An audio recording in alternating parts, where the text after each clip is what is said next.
Mango juice करून दे ना. थांब देते. मँगो ज्यूस करण्याकरता मी 6 आंबे बारीक कट करून घेतलेले आहेत.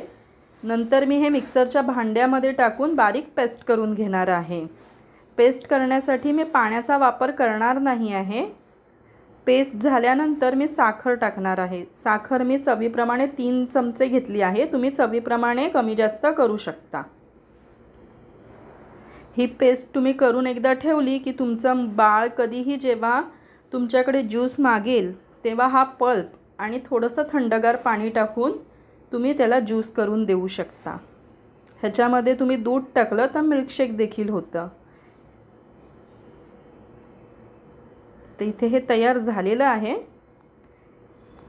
मी आता हे माझ्या बाळाला देते. बघूया त्याला आवडतं का.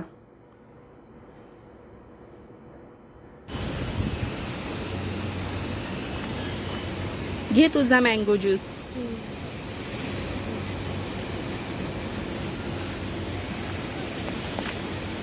आई थँक्यू.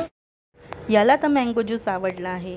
तुम्हाला ही रेसिपी कशी वाटली ते मला नक्की सांगा. व्हिडिओ आवडल्यास लाईक जरूर करा. थँक्यू.